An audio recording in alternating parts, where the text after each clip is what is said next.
Hello and welcome to this edition of Fulton Justice. I'm your host, Yolanda Lewis, District Court Administrator for the Atlanta Judicial Circuit. This program is dedicated to providing you with resources, information, and a closer look at how our justice system works for you. In Fulton County, the Chief Judge is the lead judicial administrative officer and jurist of the Atlanta Circuit. The Chief Judge's duties are expansive and often require interaction with an array of elected and appointed officials throughout the county and the state to ensure that the core administrative functions of the court are effectuated. More importantly, the Chief Judge acts as the lead spokesperson for the court in times of crisis and provides consistent and effective leadership to the judiciary and the circuit to ensure that the Atlanta Circuit operates at optimal performance. Today, we take a look back on the tenure of Superior Court Chief Judge Cynthia Wright and her efforts to take our judiciary to new heights. Acting as a trailblazer for the last 4 years, Judge Wright has served the bench, court staff, and the community admirably. Though faced with challenging budget shortfalls and encountering some resistance to her efforts to re-engineering the court system, Judge Wright has managed to build a better court infrastructure by merging duplicate services, improving customer service to the general public, instituting a better technological framework, and advancing collaborative efforts among all criminal justice partners. Join us next for our candid conversation with Judge Cynthia Wright on her experiences and accomplishments over the last 4 years as Chief Judge of Superior Court.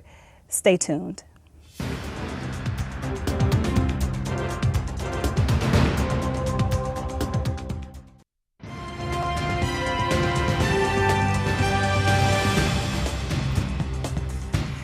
Welcome back to Fulton Justice. Joining us now is the Honorable Cynthia Wright, Chief Judge of the Fulton County Superior Court. Welcome, Judge Wright. Thank you very much. Well, this will be our last show together with you as Chief Judge. And so today we're going to take a look back at your 4 years here. Been a long journey? Yes, some days have been longer than others. So let's talk a little bit about how you became Chief Judge. I think one of the things that most citizens don't know is that you're actually elected by your colleagues on the bench to be Chief Judge. So what in the world would make you run for Chief Judge of Fulton County Superior Court? Well, for 4 years, I've continued to ask myself that question. But what made me run is that we had an excellent chief judge that preceded me, and her focus really was on kind of the internal mechanics of the court and case flow management, and there was no one better at that than the former Chief Judge Doris Downs. Right. I felt like the court needed to acquire more of an outside community focus and build more relationships with the Board of Commissioners and the legislative delegation. So I kind of came at it from more of an external focus. And because of my background, I formerly served as counsel to Governor Miller, and I actually served with Senator Nunn as an intern. I've been in politics and government all my life, and I thought that would be a good fit for where I thought the court needed to be. And I thought we needed to be there because we knew that the budget was getting tighter and tighter and tighter. So I thought we really needed to begin to build support in the community and build relationships with the funders. Now, you've accomplished a lot of things during your tenure. 4 years have gone by very, very fast, but you've accomplished so many things. What has been the most memorable accomplishment for you? Well, first of all, I myself have accomplished nothing. This has been a complete team effort based on the work of my colleagues and based on the work of court administration and staff. I think putting together the Fulton the Fulton County Court Improvement Task Force was a collaborative effort on the part of the State Court and Superior Court. And to me, that was probably the most important. It was the genesis for a lot of the work that came afterwards. Now, we're going to talk about the task force as we move forward in this interview, but one of the amazing things I think that I've watched is that sometimes when you are implementing new policies and putting together a new infrastructure for the court, you do meet some resistance. And that could be resistance from the court itself, justice partners, and even sometimes the Board of Commissioners. How have you been able to maneuver those instances where you've had resistance to what you were trying to do? Well, I mean, let's face it, people don't like change. They get in their comfort zone, and it is difficult to implement new policies and procedures. So what you have to do is explain, this is the way I see it, and listen to the way that they see it, and then try to find a middle ground. I happen to be one of the few people that really do like change. I thrive on change. But I realize that most institutions and most people, it's harder for them to get to a newer place. And so you really just kind of have to build the bridge, the pathway, and it's a slower process than I would like to see, but it is a process that needs to be, because it is not a process for one, it's a process for all. So resistance, I think, is best met just by listening, learning, and oftentimes, maybe the way I actually saw something wasn't the right way. So it's important to continue to be a colleague, even in a leadership role. Now, one of the things I think has been crystal clear to me is that you are ingrained in this community beyond the bench. What has been your strategy in bringing better customer service to the folks that are coming through our doors, but also reaching out and going out into the community? I know one of the things that you've done for 2 years is you slept outside for the Covenant House for homeless youth. And so what has been your motivation to reach out to the community? Well, they have the saying, justice for all. And there are many people that I think don't know what the court system does and don't feel like the court system serves them. And it is important for judges to get out in the community and explain the work we do, and more importantly, for them to get to know us as people, for us to get to know them as people, and for us to get to know the issues which concern them. The federal judiciary is all appointed. We are elected. I think it is a good system to have elected judges, because you have to get out in the community and you have to listen.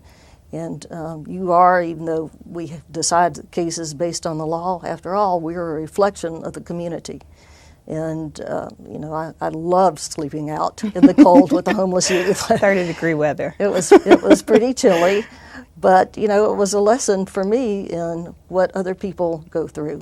And I think as a judge, the most important characteristic that you can have as a judge is to be able to have a connection with all people. Absolutely. So let's talk a little bit about the task force, because that has been, I think, a major part of your administration. How did you come up with this concept of bringing so many people together, so many people who could affect change together and really make this work on behalf of the court and the citizens of Fulton County?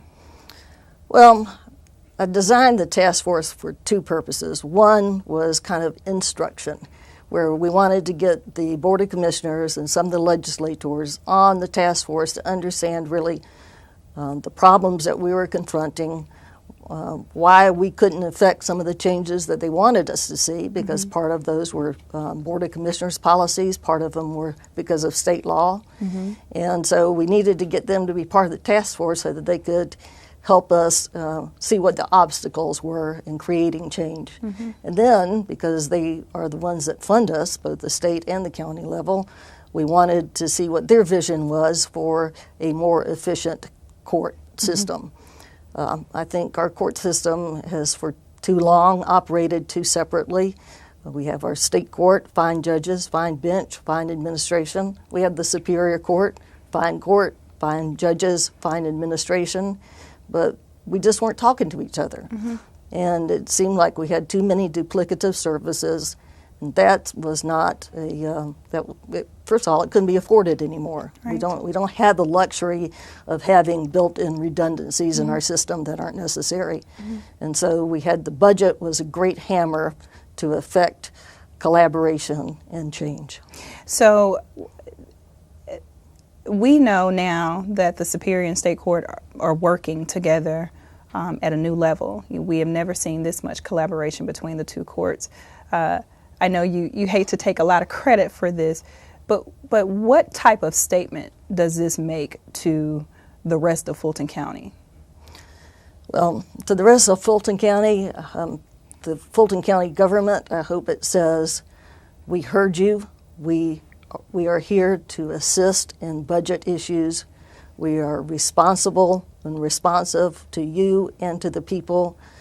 And, you know, it's for far too long, I think the judicial branch, not just at our level, but at the state level and the national level, too often we've said, hey, we're judges. Mm-hmm. You just have to fund us. Mm-hmm. And as I said before, the budget doesn't give us the luxury of that anymore. And I don't think it's a very responsible way to be part of a government system, because you are a branch of government, but you are part of the government too. Mm-hmm. And I just think it was time to show to the Board of Commissioners in particular, since they are our most immediate connection, mm-hmm. that we are aware of taxpayer dollars, we're trying to use it efficiently, and we're trying to deliver justice for all at the best price that we can. Now, I know that we don't talk about juvenile court too much whenever we talk about Superior Court, but you have also been very involved with ensuring that our juvenile court operates effectively, and you're very concerned about children. And we know that some of the individuals, the children, the youth that come through juvenile court also end up in Superior Court sometimes. So how does that schematic work? I mean, how important is it to be mindful of the complete judiciary as opposed to just Superior Court? Well, the Chief Judge of Superior Court is actually the district court judge, mm-hmm. and so it encompasses all sorts of courts here in Fulton County. Mm-hmm. Fulton County being such a large county, and we are one circuit, one administrative district. In terms of juvenile court, it was very important to me that we get an additional judge down there. Mm-hmm. So for years we'd operated with a two-judge system, right. and we were able to get 3 judges on board. And I think that will be important in terms of the administration of justice down there in juvenile court. And yes, far too often we see the children, quote, graduate to Superior Court. I'm hoping that with this new juvenile justice code, mm-hmm. Some of those patterns will be changed. Mm-hmm. And instead of coming to Superior Court, we will be seeing them on jobs, furthering their education, mm-hmm. Because nobody gets very far in life if you start out behind a prison wall. Mm-hmm. Over the years, the demographic has changed as far as the number of the type and languages we see in Superior Court and the people who are coming through the doors.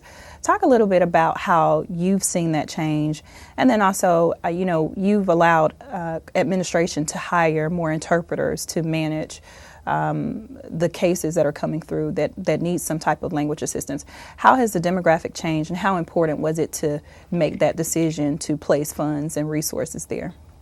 Well, I mean, you have to make that decision because justice is all about access to justice. Mm-hmm. If you close the doors to any one group, then you haven't discharged the constitutional mandate of providing access to all for justice. So, yes, we have a number of language challenges here in this county. We have a lot of Spanish-speaking people.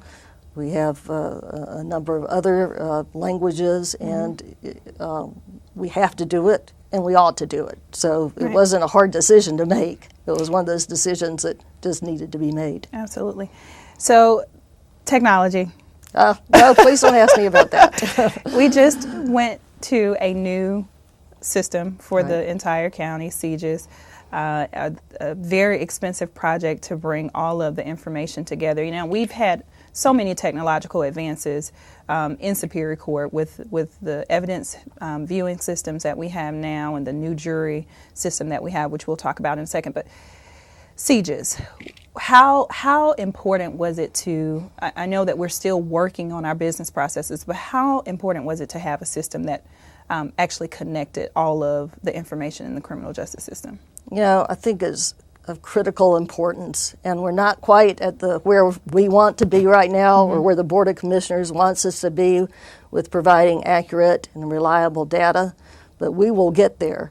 And one of the things that it certainly has shown us are changes that we need to make in our business processes, because without the CJIS system of everybody coming together, we would have continued to work in a silo. And by implementing CJIS, then now we know, well, this is why we don't know that these people are in jail. And there are people, unfortunately, that have been sitting in jail for far longer periods of time than they should have been, simply because no one knew that they were there. Well, that is just completely unacceptable. Absolutely. Let's talk about jury management, because I think that is a bright spot for the court in general, and it happened under your administration. How proud are you about where we are with jury management today? Well, I won't mention her name because she probably wouldn't want me to mention on TV, but I used to have this friend that would call me about every 2 months saying, I got another jury summons. And I would say to her, was it a blue summons or a white summons? Because we were summoning people for the state court, and they were summoning people for state court, and we were summoning people for superior court. I really got tired of hearing her call me. And so it seemed to be a perfect collaborative effort that we could make with state court and combine our jury pools.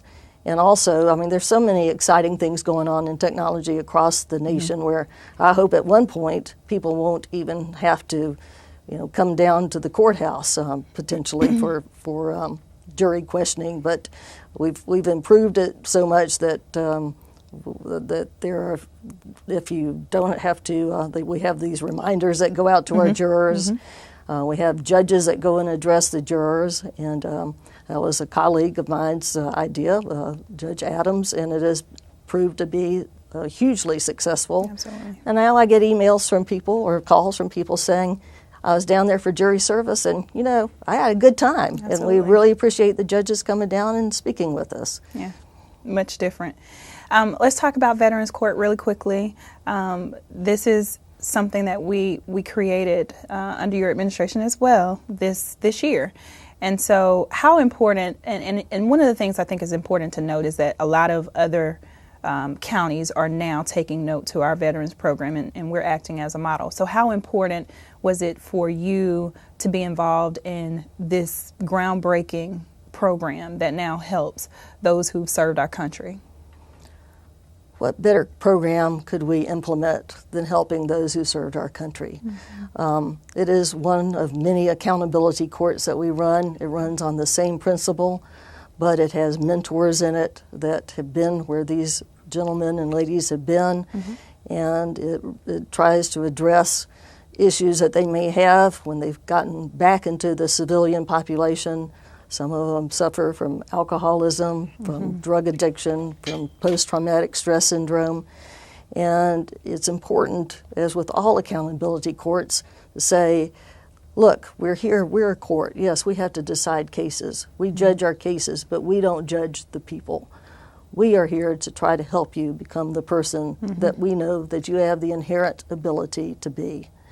And I think it's important to try to bring the best out in everybody.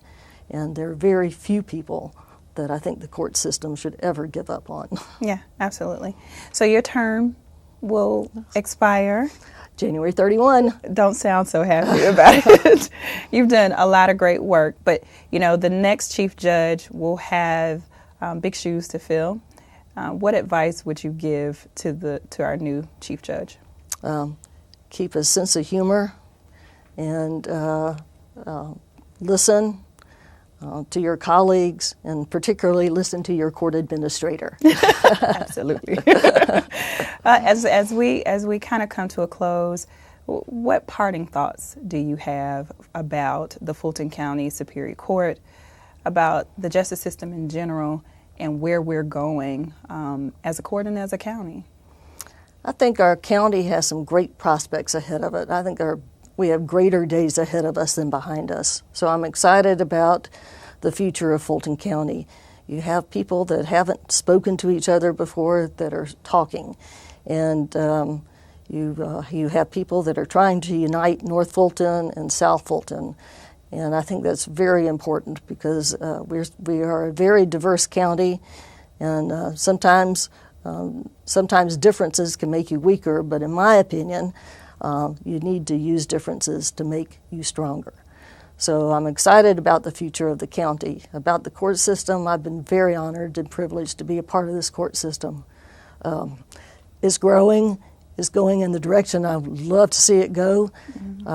We have a much more professional staff now than we did 4 years ago. We have a great staff, and we've made huge changes in personnel management, not just in the court system, for the county. And I think all of that will ultimately provide better service for the citizens of Fulton County at a lower price. Yeah. Well, it has been an honor for me to serve as your court administrator. It has been a privilege to serve next to you with this court.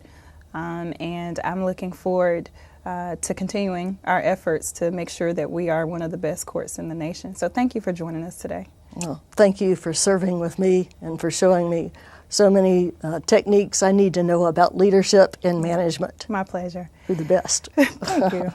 Up next, we'll have our closing thoughts. Stay tuned.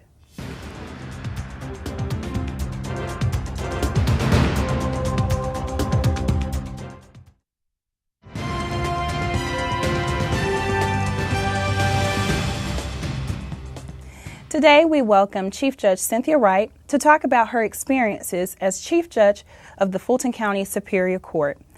I have a profound respect and personal admiration for Judge Wright as I began my tenure as court administrator under her leadership. As such, I can attest to her profound love for the court and for the Fulton County community at large. Her leadership and track record for building bridges and creating new opportunities to improve the court is undeniable. As a court, we owe our thanks to Judge Wright for her leadership. In addition, our continued success hinges on the amazing hard work, creativity, resilience, and dedication of the Superior Court judges and employees who are committed to serving the citizens of Fulton County. We commend the work of those involved in the justice system, and we commend Judge Wright for her role as a trailblazer in the administration of justice. As we usher in a new year, a new era in our court, and a new chief judge, we look forward to the continuing gains we have collectively made and meeting new expectations and goals in the coming years. Special thanks to our guest, Chief Judge Wright, and on behalf of the Superior Court of Fulton County and Superior Court Administration, we wish you and yours seasoned greetings and a healthy and happy new year. Thanks for joining us today on Fulton Justice. I'll see you in 2014.